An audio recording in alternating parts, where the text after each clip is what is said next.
Hello, hello. There we are.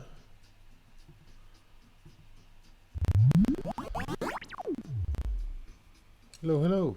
Where are you? There, that camera today. Now, heads up. It was 32 degrees at 5 o'clock this morning. I have stripped back my computer to run the bare essentials. Absolute minimum possible to get this to you this morning. However, I'm still running at above 90% on my system, my CPU. So it's struggling, and I'm in a really cool spot at the house. So we're really struggling under the weather conditions today, as are most of Australia. Really shouldn't be complaining, should I? All right. To the call of the void. My name is Michael. It'll probably come up along the bottom there in a second. I'm Michael from Michael Allen Productions, and this is the Call of the Void. It is a web-based vlog, video blog, really, where I sit and talk live with anyone who wants to join me using the hashtag webtheatre. If you use that hashtag webtheatre, you can talk to me directly. And in this blog, I talk a lot about the kind of creative-based research that I do as a theatre-making anthropologist. Particularly, my work is in live streaming and the new genre of web theatre, or theatre of the fourth dimension, both terms that I coined, which investigates really the nature of dramatic and narrative storytelling of web-based life experiences using live streaming and social media platforms integrated into a performance of a play. So the work that I'm currently doing my PhD, the University of Adelaide, writing up my thesis, and the applications of this work ideally are in not only just the theatre makers having more agency and capacity to make their own work in a new environment, in a new world, but to understand how theatre is made in that way. It's very different to conventional real life theatre, and to use those applications in maybe augmented reality, virtual reality, live streaming, broadcasting, social media, finding ways of theatre makers can make theatre for the web, using the web. Anyway, after all of that, I'm going to digress a little bit this week. So every week I talk about a new idea or an aspect or a concept of the thing in general of web theatre as I'm working through it. Try and encourage and educate and explain to people what this thing is and how you can do it. But this week I'm taking a little bit of a detour. So I'm going to have a hiatus on that this week, and this week's subject, oh good, my CPU has come down. It's bouncing between 90 and 70%.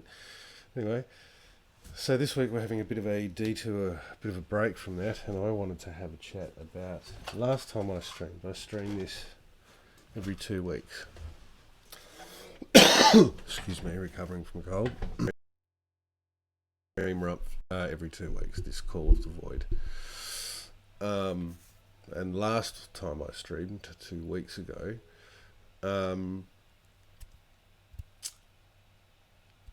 it was the day that the Australian government and our Prime Minister, Mr. Scott Morrison, announced that he was axing about 4 prime ministerial departments. One of those departments was the Ministry of the Arts. The Department of the Arts and the Ministry of the Arts has been a part of the national federal government for a long time. I probably should know that, but I can't. Well, I'm 40 odd, so at least my lifetime. 40 odd? 39, Anyway, regardless, so that was a fairly big thing to happen, that there is no longer a federal arts department. What's more, it got lumped into rolled over the function of what was the arts department. Excuse me. Got rolled into another federal department, which includes infrastructure, rail, buildings, bridges, that sort of thing. And in the title of that new ministry, the word arts doesn't even exist. So in many respects, the Department of the Arts has gone.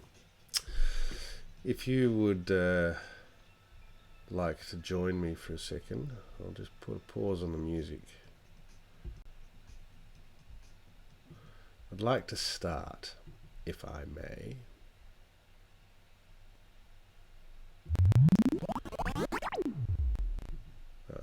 That's my little cool thing.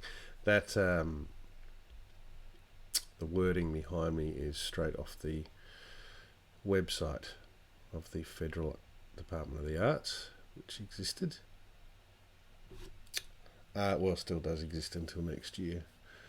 But, you know, in that time they'll just be packing up boxes, I suppose. Anyway, let's start with a short little video.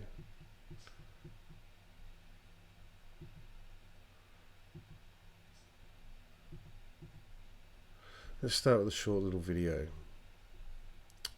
shall we? Which will hopefully explain, give you the basic premise. Here we go.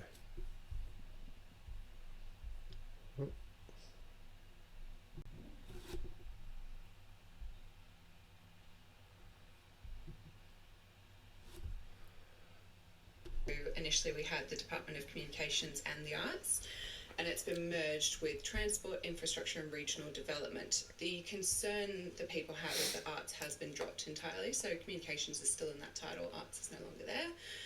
And I think what people are concerned is that while the government is denying that this reflects a lack of interest in the area, I think if you don't have a name there, how much interest can there be?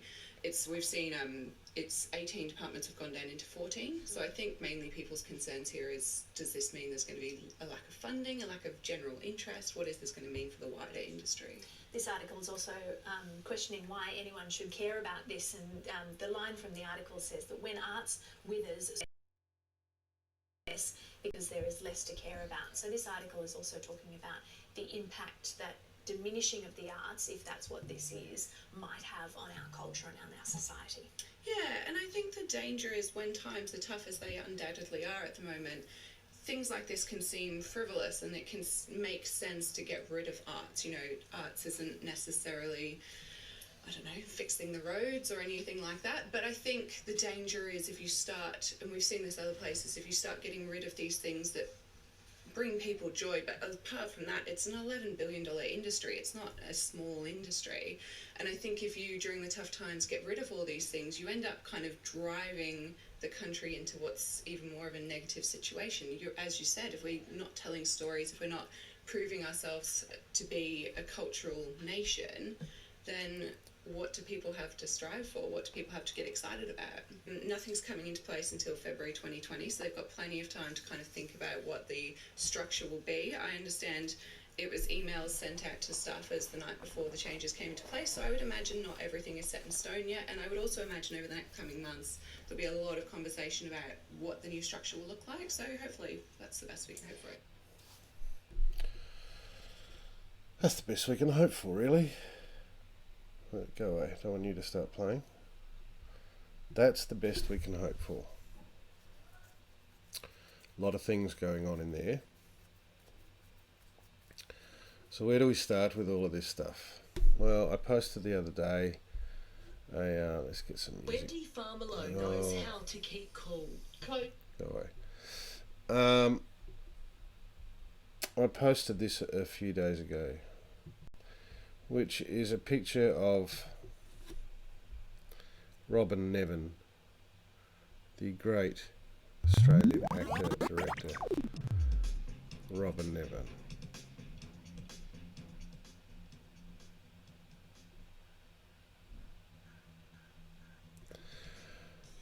This was an article that she was involved in 2016. This was when George Brandis and his attempt at theatre excellence or arts excellence brutally swept through the federal arts funding platform back in the day. That was 2016. Arts cuts are a brutal culling.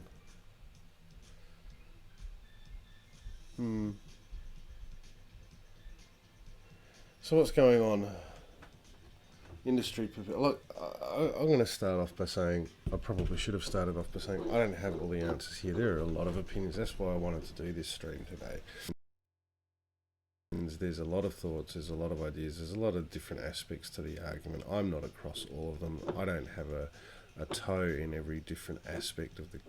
Because there are independent artists, there are major performing arts organisations that this affects. There are in my... I mean, I don't get Australia Council funding, but I do get employment through companies that do. So there is a trickle-on effect to freelancers. You know, so there are different representatives of how this affects people all over the world, all over Australia. But just to give you a few, this is a search result that came up. Industry prepares for war over acts of department. War, what is it good for? Disappearing arts department, politicians respond. Industry guilds decry arts community mobilises against Scott. So there's some sort of mobilisation going on, which is, you know, that's a sort of fairly new knee-jerk reaction. Save the Arts is hashtagging, and that came out in 2016. So at the moment there seems to be some kind of mobilisation. You've probably seen that there's petitions to sign and things to pass on your Facebook groups and all the rest of it. SBS is doing a fair bit of coverage of it actually. Push to remove all art from Parliament House after scrapping of Arts Department. That's one of the policy. That's one of the sort of actions that the responding collaborative movement has come up with. The argument being, this was put by Robin Nevin many years ago now, the argument being that, okay, if art and cultural industry and practice isn't important, then see if you can go a day without having any of it in your life. And you know, I think anyone watching this would already know that that's a really good sort of argument, because you can't do anything in your life without the creative hand of someone. Even if it's the design of your brush, the design of your phone, you know, they were technicians, they were designers, someone had to draw it and craft it. It's a creative process. The creative process is involved in every aspect of what you do. Hell, you have creative accounting, don't you, Mr. Morrison?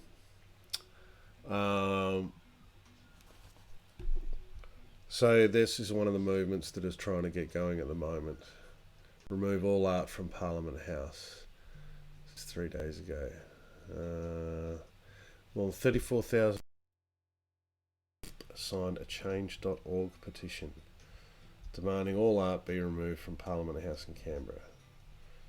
And they have quite the collection.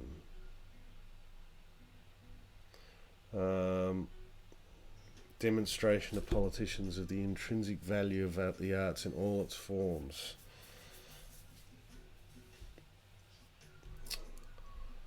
How many pieces do they have? Yeah, well, who's going to paint ScoMo's portrait if he? That's a good question. Okay, there's a question straight to the arts community if anyone's watching. Who, when they get asked, if they ever get asked to do the official portrait of the Prime Minister, Mr. Scott Morrison, what stand are you going to take? What stand are you going to take? You get the invitation to paint the official portrait of the Prime Minister of Australia. This is 20th of December 2019. What are you going to say? Are you going to take the money and do it? Or are you going to stand your ground and say, no, no artists are working for this government. No artists are working for this Prime Minister. There's a challenge. Anyway, back to it. 6,500 works spanning all genres of art in 4,700 rooms. Yeah, it's a big building. Here's another aspect to it, and you see this one bandied around a lot. Arts actively, cultural and creative activity contribute $111 billion to Australia's economy in 1 year. You're going to see that one thrown around a lot. Over $100 billion. So let's break this down a little bit then. Right? As I understand it, we're living in, and most people would understand this, that capitalism and neoliberalism is the sort of modern day faith, modern day religion of most economies, most governments, most states at the moment. It reduces pretty much all human activity down to a measurable unit, and a weighted unit and a valued unit in terms of their economics. All right. Now, it's been put to our industry for feckin' years that we have to be more fiscally responsible. Now, there's a whole heap of arguments about how that changes the nature of what we do. Certainly, you know, most of us who certainly know that your career is not, and your job is not just creating work. It's the endless self-promotion. It's the endless business management.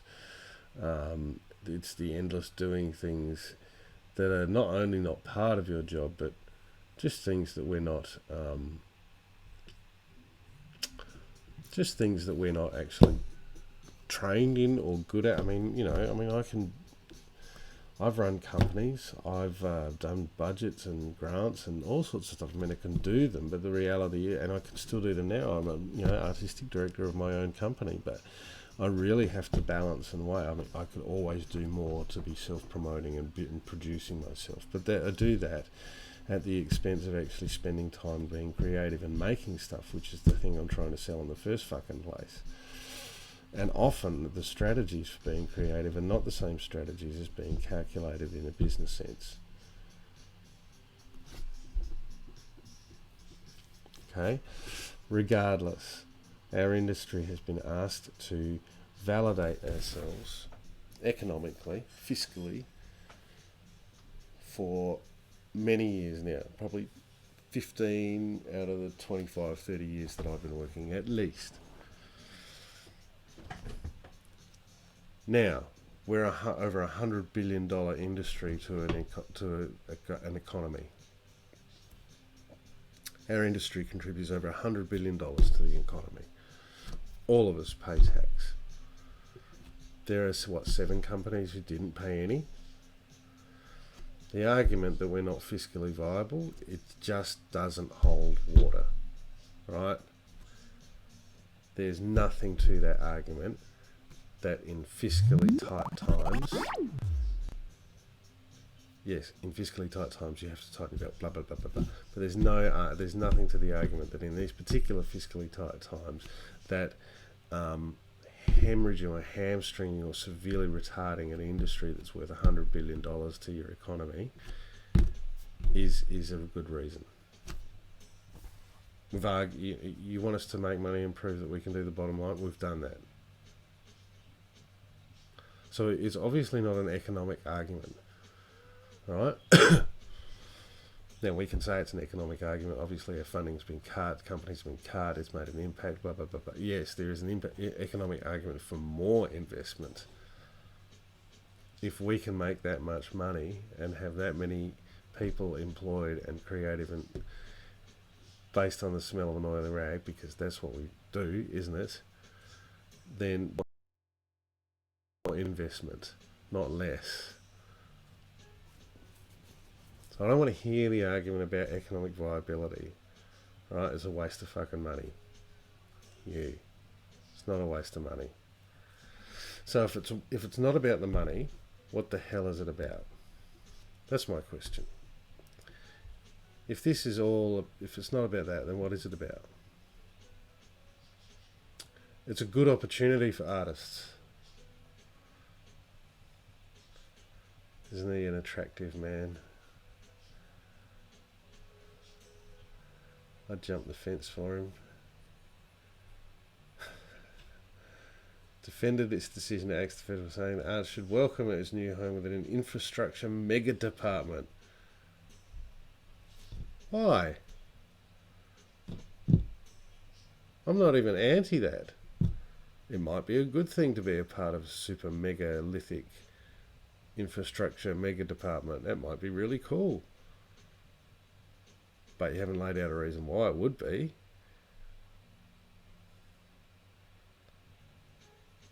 Isn't it exciting? It's an exciting opportunity to be an even smaller cog, a part of a massive, massive organisation that's got nothing to do with your industry.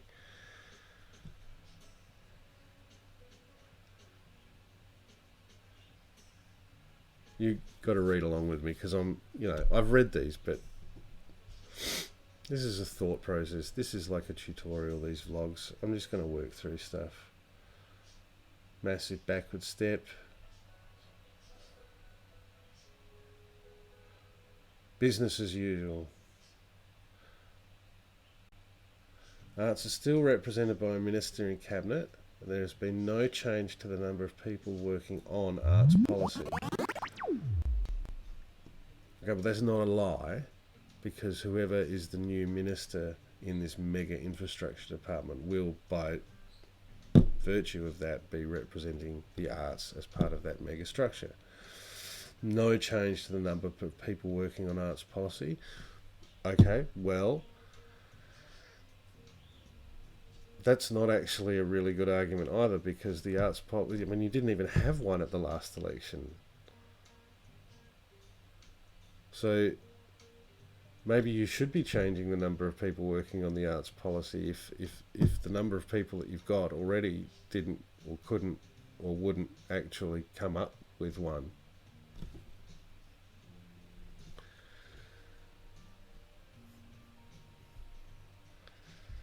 Minister says, not unprecedented for arts to sit in a department that not bear its names.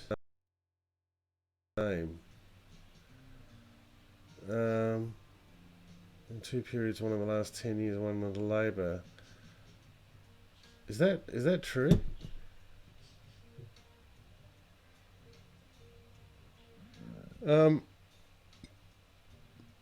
Is that true?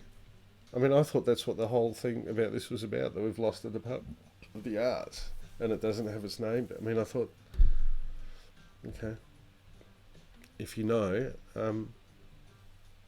tell me. Tweet, hashtag, use the tweet hashtag please, because that's the easiest for me to follow. Hashtag webtheatre, hashtag webtheatre, hashtag webtheatre. One of the things that arts people say to me often is that they don't want to be just put into a bucket that is only about arts. Well, I would say a lot of people would say that too. Full of very creative, innovative, thoughtful people, and they want their expertise to be available more broadly. This is a good opportunity to do that. Don't get me wrong, I'm actually a really big fan for civil engineering. I really, I love driving past big civil engineering projects and looking at the precision that they work with such monstrous things. Fantastic. Never driven past and gone, I can see doing a play here. Dog Troop did that sort of stuff all the time. Look up Dog Troop. Fantastic. They worked in all these sorts of sites all the time. But do a little bit of more research and digging about how they got the opportunity to do that. And you'll quickly realise why it doesn't happen here. Okay. not incumbent upon us to connect more across different areas. That's what artists already do. Fair enough, yeah, yes. The issue is not who the arts is with. The issue is removing the name of the arts. It's the invisibility of the arts at the top level. What's in a name? It's hard to have confidence in the way our colleagues in the public sector will be relied upon and respected because they don't even know our name. Arts needs to be leading the way. Strong connection between creative skills and the future of the economy. Yes. The future of work. Yes. We've been investing ambitiously in the arts. Again, I get back to my point. If we can operate as over $100 billion economy in the contributor to the economy on what little we do, it's actually an argument to invest more, not less. So it's not about the economics. Get that straight. It is not about the economics. Bullshit in there and thinking otherwise.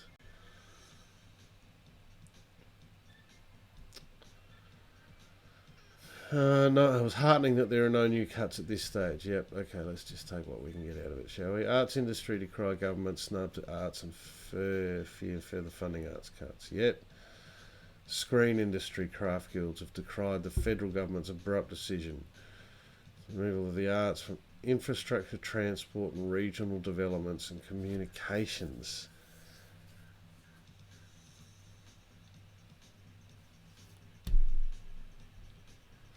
Okay, regional development, communications and transport. Years ago when I worked for Magpie, and this was at the end of this program, but they used to have a carriage or two carriages dedicated on the Indian Pacific and I think the anyway with the National Rail Company, and we used to go on tours in these carriages to remote regional places.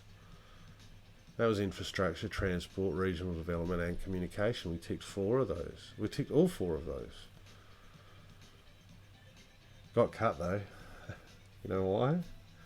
Too much fucking money.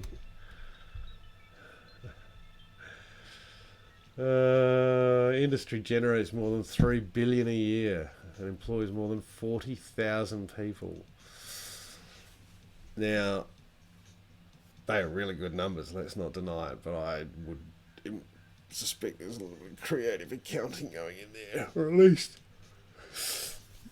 the creative definition of employment of 40,000 people. I went and did half a day's work the other week. Does that make me employed? Makes me employed for half a day.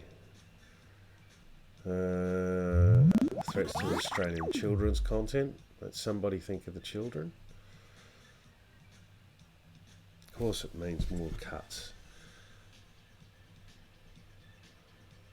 Yep. There's no changes to its strong commitment to the arts. Its strong commitment to the arts. I'm not going to deny that they have a strong commitment of some sort to the arts. What they're actually committing to is the question. 749 million in 2019, 2020 into the role. That sounds like a really big number, doesn't it? 749 million when we produce 3 billion a year.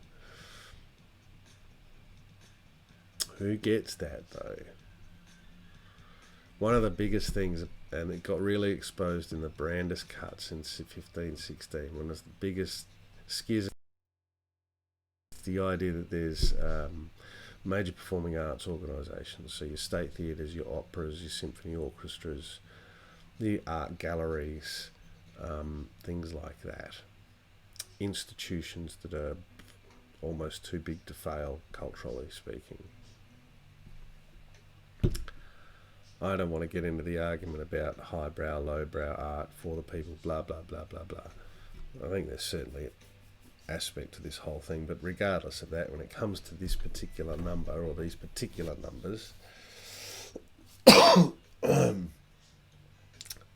those companies and organisations take up the lion's share of that money, or of any money that's allocated. Is there a statistic? Does anyone out there have a statistic that shows the relative income of the major performing arts organisations to the independent sector and second tier organisations? or like of that $3 billion that's generated, how much of that $3 billion was generated by these major performing arts companies who take the bulk of the arts funding? And how much of that money was generated by the middle to independent sector who get small little piecemeal things? Questions. Share them around. Get your friends to answer. Cyber safety in the arts. Okay, well, it kind of fits what I'm doing.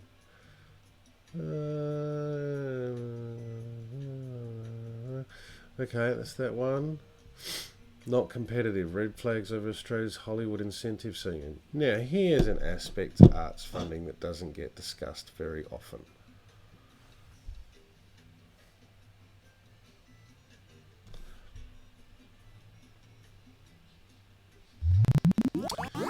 Okay, this is about. Let me move myself. You can see these numbers. Here you go. Right, these numbers here represent the tax offset that governments offer film production companies when they work in their country. So British Columbia in Canada offers 41% tax incentive, US 30%, UK 25%. Right, so they offset tax. Basically, they don't have to pay as much tax. Right. Australia is at risk of losing big budget Hollywood films such as Thor or Ragnarok. Now, the theory behind this policy, right, is that these companies are massive.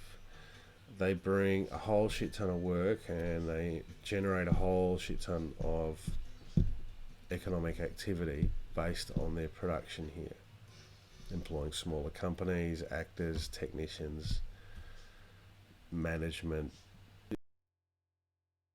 List goes on, right? And as an incentive to have that income in the economy, they offer them a tax offset. So they don't pay as much tax, so it's cheaper for them to do the show. Now, Australia is 16.5, which is less than half of the top. Now,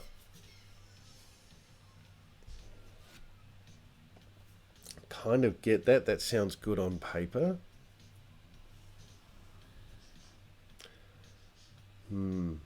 Sounds good on paper, but it sounds like there's some big creative accounting going on in there too. Is there evidence that there's an economic benefit that is more than the tax that we lose? Don't get me wrong, you want big international companies here, but let me put it another way. If you offered a local production company, if you offered local filmmakers those kinds of tax offsets, what kind of industry would that generate and work would that generate? And then we're not giving that money away to, like, what would that do for Australian makers if they got those kind of tax offsets?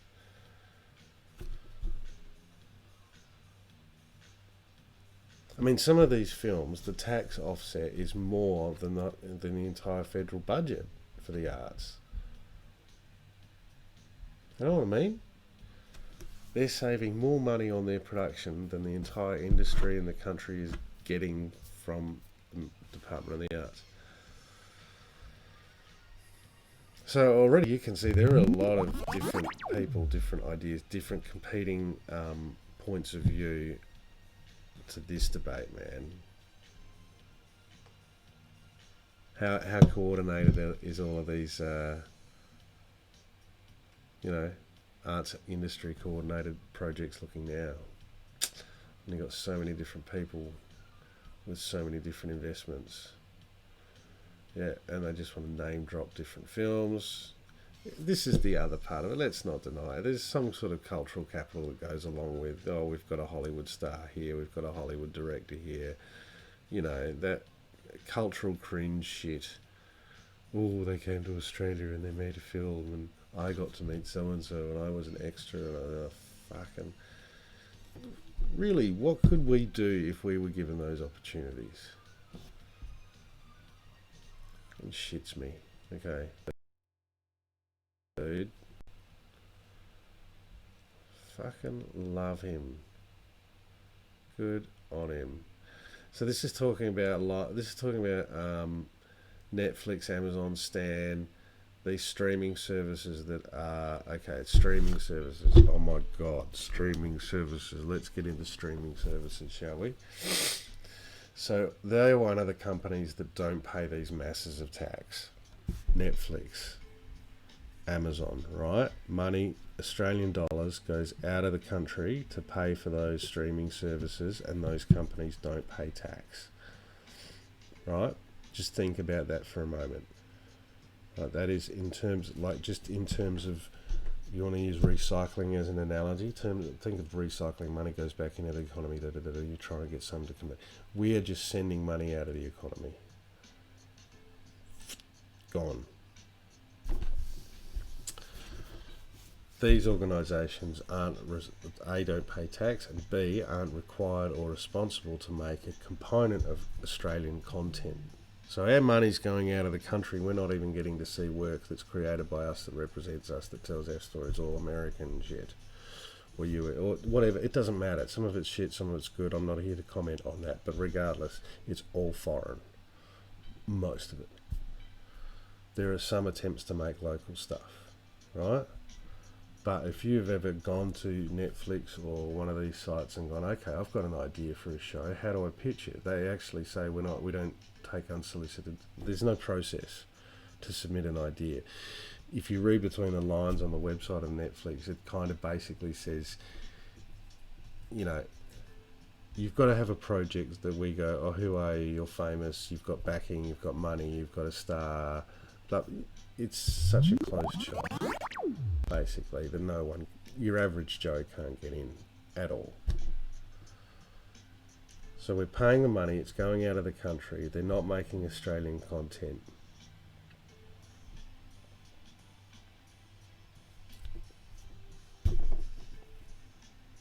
How do you feel about that? In the scheme of what we're talking about with this, we're throwing money and opportunity at international organisations to come and do their work here, which is fine, I totally get that, but we're doing it at the expense of our own economy and our own people. So who's making money out of it? And if all that money's going overseas, okay, Glitch, yep. Tidelands, yep. Right, that's that one. Next one. I'm just going to keep doing this, and then I'm going to go through and grab sound bites. Okay, the industry will be gutted while Australian film and TV is fighting for its life. So this is more of what I was just talking about. This is from the 30th of April 2018. And today's the 20th of December 2019. And this is when times were comparatively good. Yep.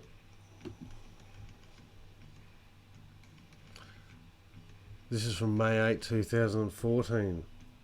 Australian theatre exhausted and waning, from Julian Merrick. And he's talking about how the major performing arts companies, the ones that will take the bulk of that money, that $700 million, they just keep reproducing the same old classics from the theatre canon. Because it's an economic model. Famous play with famous actors, more ticket sales. Good, successful production. Now, in some ways, you can be cynical about that. In other ways, you can't blame them, because they've been forced into a position where that's how they have to create work now. Right? This is what I'm trying to get at, is that the systems of checks and balances, the order of power and decision-making processes inform the fact that that's the way they have to behave.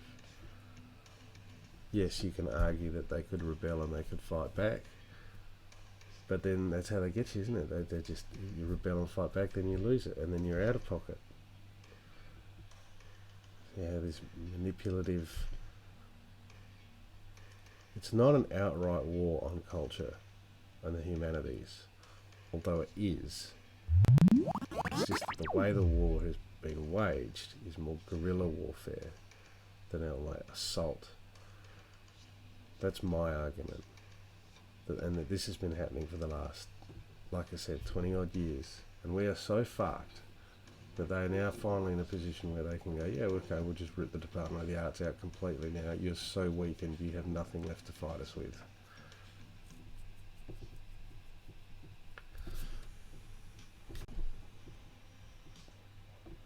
Andrew Upton, on you, Andrew. Andrew and Kate did some great work, not going to deny it.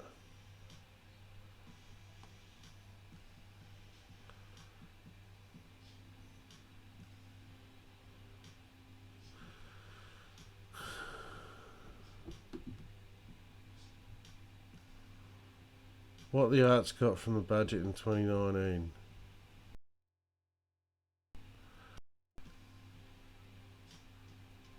Lack of vision for the cultural sector. This budget policy was, with its lack of vision, was created by the same amount of people, because there's still got the same amount of people working hard on arts policy. Remember that other article? I love this though, the irony of this, and I'm sure Arts Hub does a great fucking job, but this is another irony of the situation that we find ourselves in, because as artists and art supporters and businesses around, we have to find ways of maintaining an income. And the way that we've done it, it's just so, like, I get you have to find ways to make an income, but Arts Hub, right, I can't afford to be a member of Arts Hub. What kind of luxury is that? So I'm actually locked out and left out of a lot of stuff. Same with MEAA. Great work. Well, I've got my own stories with MEAA, but that's a long history. But the point is, you've got to pay money to be a member. I've got no problem with paying to be a union member. That's fine. But I don't fucking earn that much to be able to do it. And when you've got dependents or family and all the rest of us, why you don't find many of us with families in this industry anymore. It's too fucking hard. So there's a certain irony that we're forced in a situation where all these arts organisations, where times are so bad, have to find ways of collecting money, and the only way they can do that is off the same people. It's the same as when you make a show. Do you get new audiences, or do you just perform to your family and friends and all your other theatre makers? We're performing for ourselves.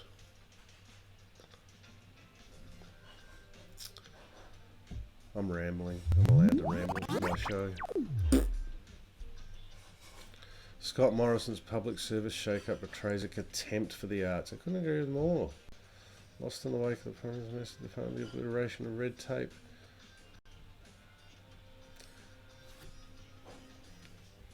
Buckling under the weight of its own title. I love that. Absence of that word remains conspicuous. Given the coalition's history, it's fair to say that the change affirms a disdain for the arts and contempt for the notion that among the nation's film flows creative and spiritually. Boom. Boom. Given the coalition's history, and I've just shown you 3 or 4 articles from 14, 16, 8. History. Okay? History. You're a cricketing buff. Stats. Let's look at the stats.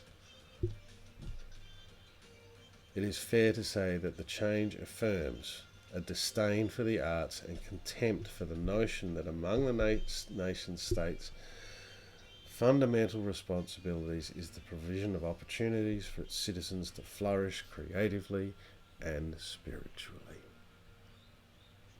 You could argue that they're supporting us spiritually by this right to be a prick bill. Religious freedom bill. I'd like a bill that's a religious freedom bill, freedom from fucking religion. Can I have why is my right to, is your right to have the religious opinion greater than my right to not have it? Anyway. Yep. So this is backing up what I'm saying. It's not an economic argument at all. This is not an economic argument at all. This is far worse than that. This is the suppression or the erosion of creative, imaginative analysis of the culture and society that we live in order for us to be reflexive and continually work at redefining our identity. Why would a government want you to not do that?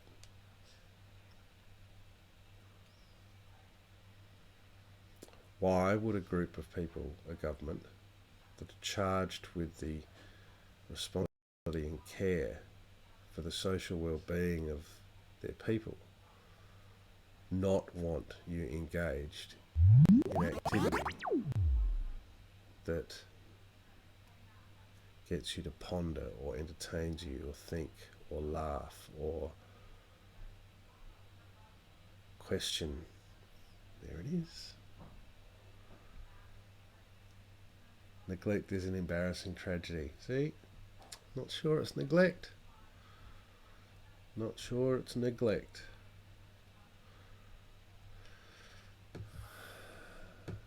We keep going. Sector responds to Invisible Arts Department. Again, this is Arts Hub, but this is one of their free ones. Thank you, Arts Hub. Have spoken out against release for writers who rex of respect for the appreciation of the arts.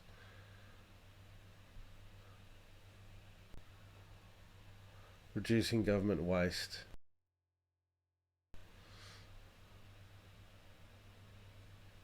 Efficiencies.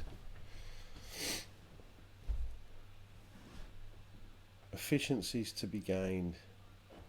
My language is all couched in budget and economics, isn't it?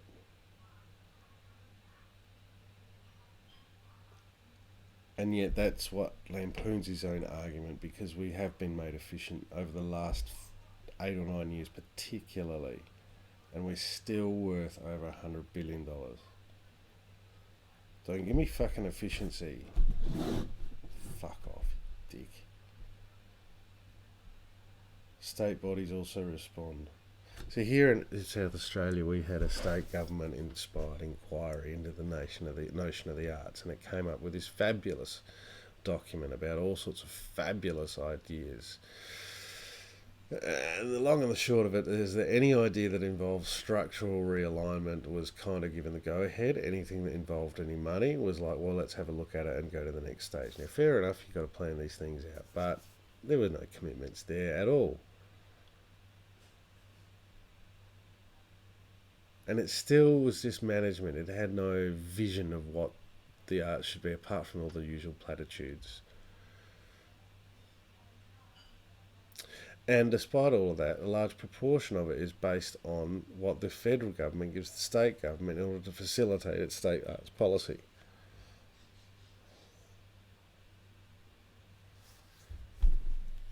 Are you getting bored of this yet? I don't mean that in an eye boring way, although I might be, but you know, like, it's just, can we? Hey, I wanted to show you this. Oh, get rid of that.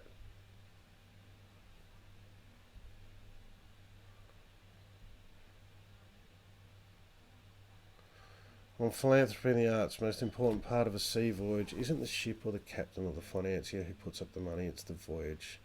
Most important thing in our enterprise is the moment, and moments when our art meets a room full of strangers, that it is that time when our work and our effort contributions, mine, yours, the actors, the designers, all of our contributions and time and work, lives, is present in the room that matters. That is finally all that matters to our enterprise, when someone laughs, when someone else begins to get worried, when a question is raised or a trick or a lie is revealed, and a conversation or a discussion, better yet a fight breaks out in someone's own mind, or in the bar afterwards, or in the theatre itself that night. Then we were part of living culture, all of us. The artists involved, all of us. We have incited thought and action. Our enterprises paid off. We have incited thought and action. There's no economic argument from our government. So what do? We incite thought and action. That's why I'm asking you to join. I'm asking you to be a part of that. That's why artists are asking for when they ask you for money. They are not asking you to invest because it's a good bet, right? They're not asking you for your charity. They're asking if you want to join them in a cultural enterprise. America has a very fundamentally different approach to ours. I'm not saying it's better or worse, but it's different. One of the things I picked up about them is they're philanthropic. Now, they're partly forced to be philanthropic because they don't have the state support that we have. They have a different model. And it's not easy and it's not hard, not easy and it's not ideal. But one of the things that comes out of it is this idea that, yes, I'm not asking you for money because it's a good investment, right? I want to make something that's culturally relevant, that engages all of those aspects that John Clancy, the author, was talking about. Would you like to be a part of that? Now, that doesn't mean you get a starring role or a cameo or a product place. It means that you can do your part to make this thing creative by giving your money. That's your contribution to the process of all of us. You're not better, you're not worse, you're a part of the ensemble that is making that. I like that idea. I want you to be part of the ensemble that makes stuff, not just pay me for my service. Be a part of the ensemble. Apologies if there was anything that was seen in that shouldn't have been. And just to top it off, Arts in England is about to lose $40 million thanks to Brexit.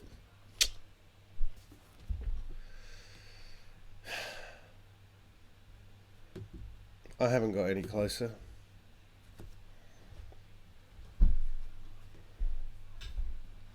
There's a lot going on. There's going to be all sorts of calls to action. But they're going to be calls to action from coordinated groups of artists with different motivations. And often motivations that are competing against each other. We're already in a state of siege mentality. What's mine is mine and I don't share. We're in a state of elitism. We are. Because those few who get funded, those few who are at the edges of where they are able to create art, because it's so hard to be able to make anything, those few that can, by virtue, assume the fact that they're better than everyone else because they got successful at it.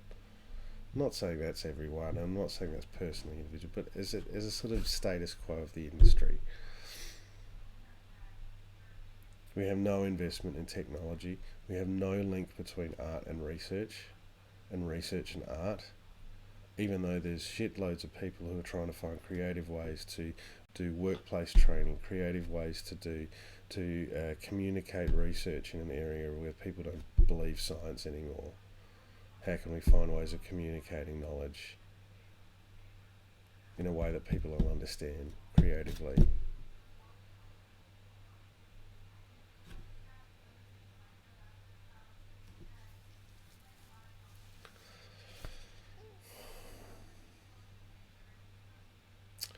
I fear for this country a little bit. So I don't want to be sad. Someone said to me the other day, I said I want to get on, I want to rant, and I want to rave, and I want to carry on. And someone said to me, yeah, but that's just going to alienate people to your cause. So where do you go to be angry? What do we do? We're caught between a rock and a hard place. We want to make art that challenges the situation that we're stuck in, but to do it without any money is just repeating the status quo and proving yet again that you don't need to be paid because it's passionate enough for you that you do it anyway.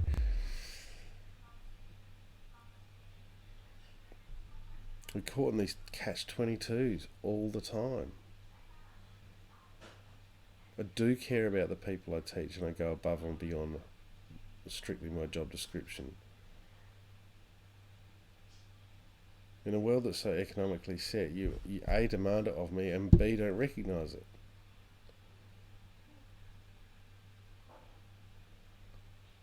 People are going to be up in arms about save the arts, save the arts. At the same time, I talk to people like farmers and small business owners and stuff. They have no respect for what we do because we don't represent them. We don't do anything that represents them, that represents their struggle.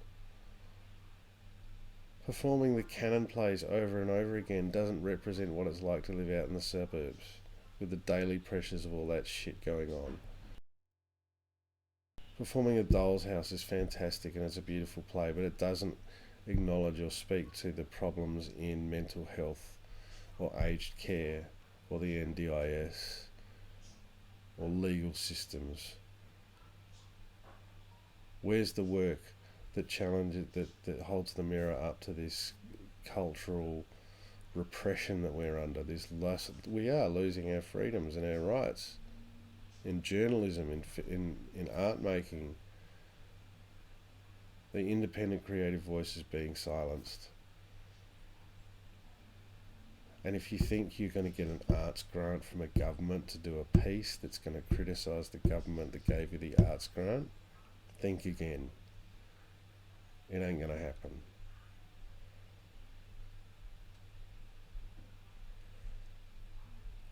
We're in a system where if you get a grant, you must be good. You must be a good enough artist if you've got a grant. By the same token, you can't get a grant unless you're a good enough artist. That's a catch-22. 25 fucking years ago, I sat down with a member from the Art Australia Council. Asked why my grant didn't get through my project, and I wanted some feedback. Maybe you need to get some more people involved with your project that have a history and a reputation of being awarded grant funding. Maybe. But then how does that support at that stage, when I was a new producer, how does that support newer emerging artists if I'm just going to have to keep employing the established artists in order to get validity for the new artists? Needless to say, they didn't have an answer for that. The money goes around and around and around. People think that gives them meaning or value or worth. Not necessarily.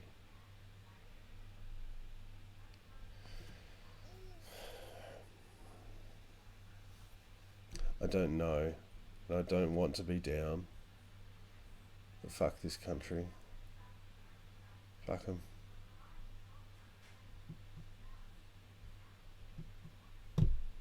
I mean, I feel really depressed. We've got a government that just fucking rides roughshod everyone. They've divided and conquered us to the point where we can't coordinate anything anymore between us.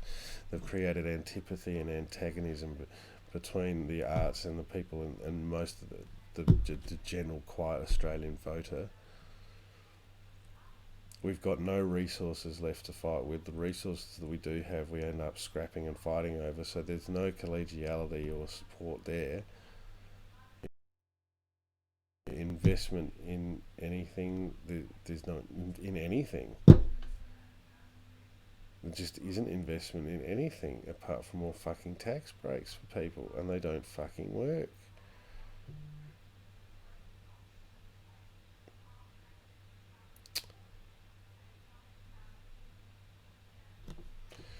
If you would like to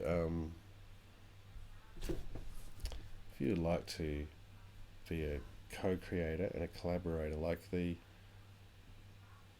wonderful patrons that I already have, I'm going to take that last phrase, right? I'm trying to make something. I'm trying to fail. I'm trying to find a way through.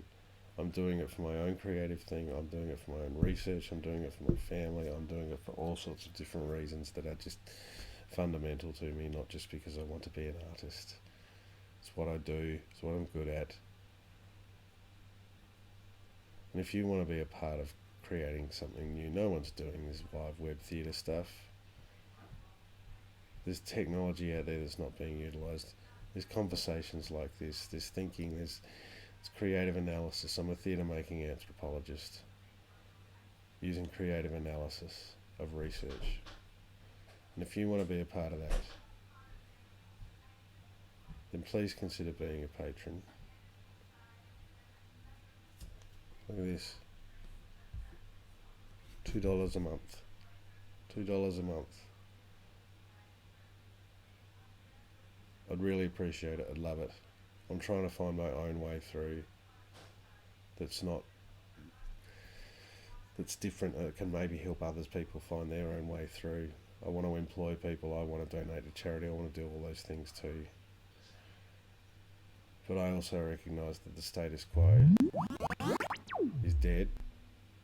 There's no point in trying to revive it. We have to make something new. I think there are plenty of tools out there that are good for that, but we have to fundamentally rethink what we're doing, because they've got our number in this current status quo, and they're just going to keep pummeling us down. Anyway, if you'd like to become part of something that is trying to be a little bit more positive and make a change creatively and all the rest of it, please consider becoming a part of a patron. That's 10:33 on December the 20th, 2019. My name's Michael Allen, Artistic Director of Michael Allen Productions, Theatre Making Anthropology. I will be back. Have a Merry Christmas and Happy Holidays and all that stuff to you. In 2 weeks I shall return, which is Friday the 3rd. This is the last Call of the Void for 2019. Hope you have a safe holiday period. I hope you spend it with time with people that you love and who respect you. Stay safe. Share, comment, reach out to me.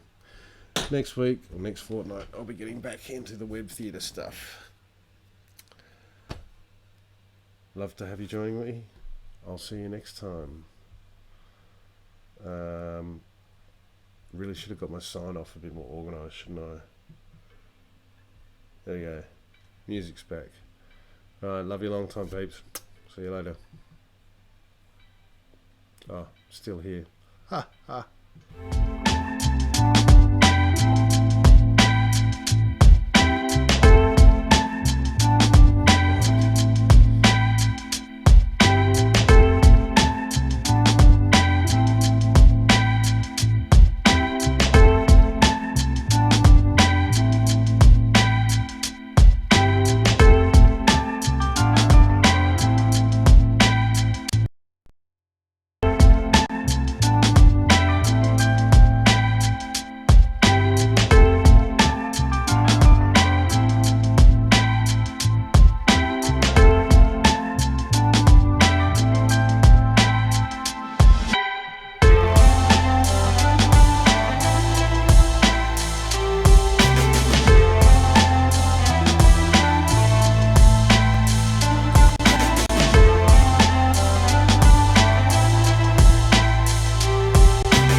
Patreon.